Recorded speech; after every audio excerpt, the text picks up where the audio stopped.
Aladdin and his magic lamp.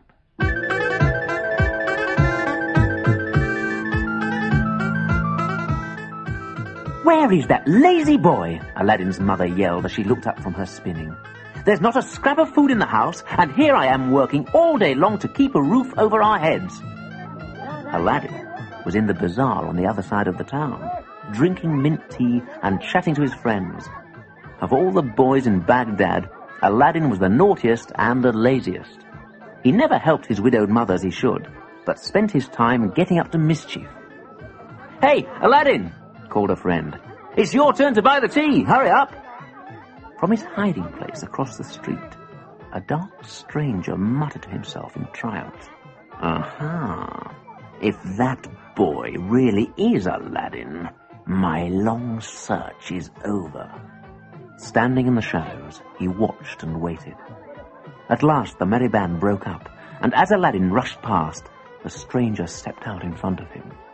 "Aladdin!" he cried, with false tears of joy in his eyes. "I'm your uncle Abanazar, home in Baghdad after many years of traveling. How pleased I am to see you." Now, this man was not Aladdin's uncle at all. He was really an evil magician. Long ago, while casting spells, he had learned that hidden in a cave near Baghdad was a lamp which could unleash the magic power of the mightiest genie in all the world. Unfortunately for Abanazar, only a very special boy could find the lamp. A boy called Aladdin. Aladdin was very excited when he took the magician home. He had never heard of an uncle, but the man was very convincing. Abanazar certainly hoodwinked Aladdin's mother, and his gifts of gold and pearls made her ready to believe anything. Next morning, Aladdin went for a walk with his uncle. Soon they left the city and wandered into the desert beyond. "Look here, my boy," said Abanazar gravely. "Your mother's getting old. It's time you learned a trade to support her."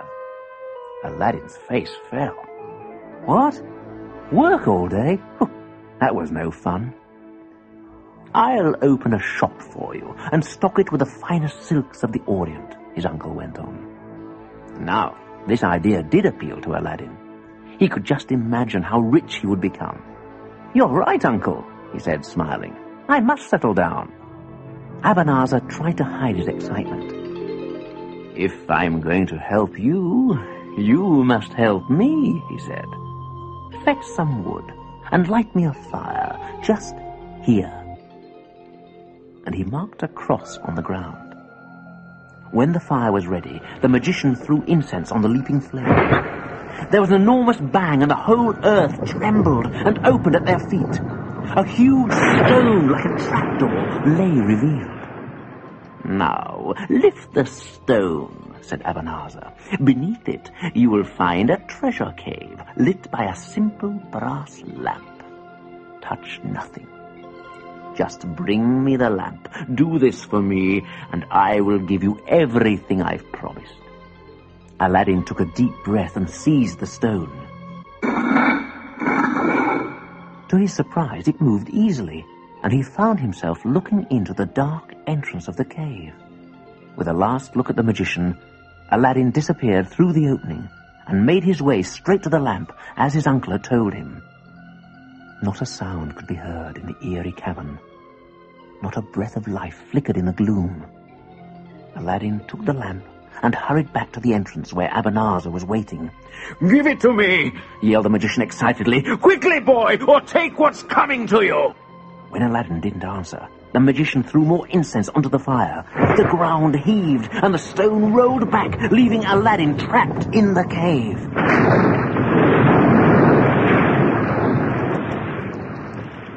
He looked at the lamp in despair. Then he took his sleeve to rub away the grime. There was a tremendous flash, and an enormous genie stood before him. "I am the slave of the lamp and of all who hold it. What is your will, O master?" "Oh, take me home, O genie, to my mother and my friends, please." Your wish is my command, boomed the genie, his voice echoing around the cavern. Before he knew where he was, Aladdin heard his mother's voice. "Is that you, son? Where have you been? You're never in when I need you."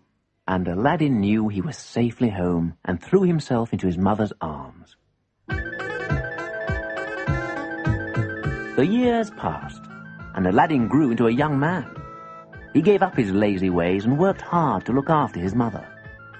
One day, as he was running an errand, Aladdin caught sight of the Sultan of Baghdad's daughter, the Princess Yasmin. She was walking in the palace gardens, laughing with her maids. Aladdin was spellbound by her beauty and instantly set his heart on marrying her. "But how can a man as poor as me ever be a princess's husband?"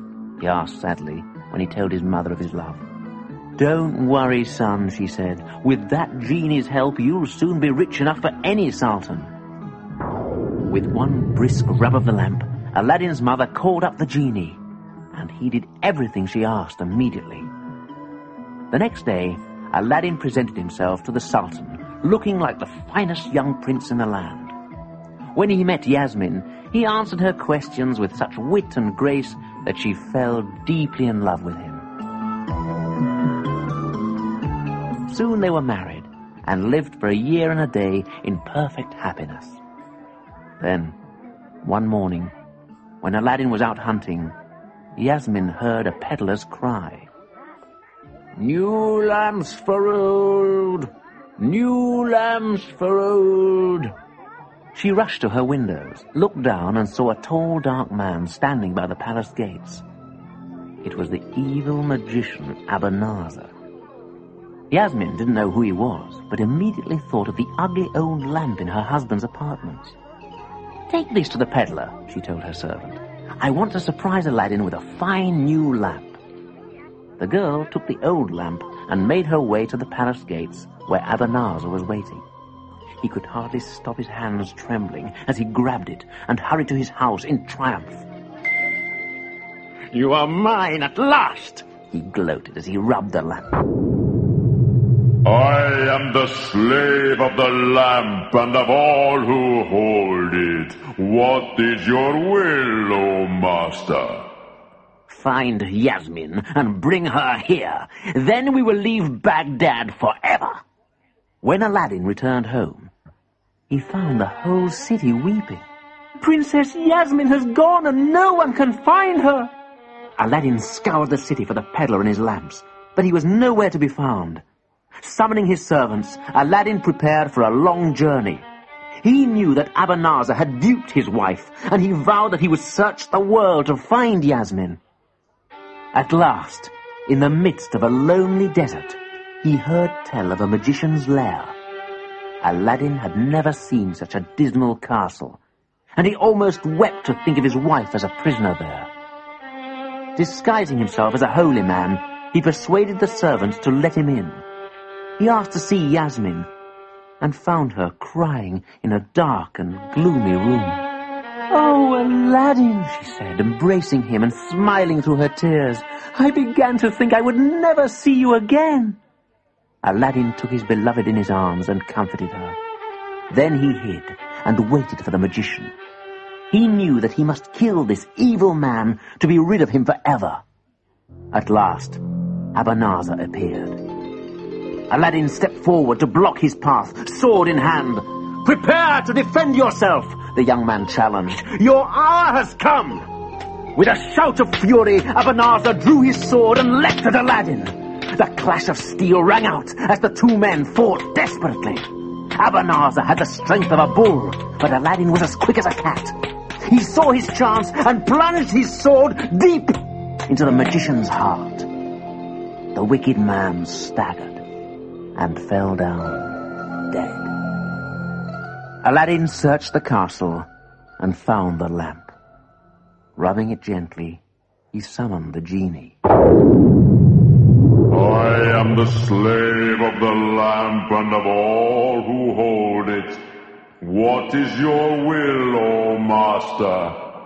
"Take us home, O genie," said Aladdin with a heartfelt cry. Your wish is my command.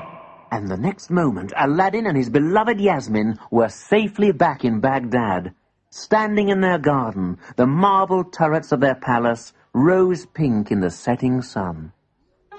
Aladdin's mother was waiting to welcome them. "Oh, you look after that lamp, Aladdin," she said. "You never know when it might come in handy." The next morning, Aladdin followed her advice and locked the lamp away forever, safe and sound. His beloved wife lived happily with him her whole life long, and had no desire to surprise Aladdin with anything ever again.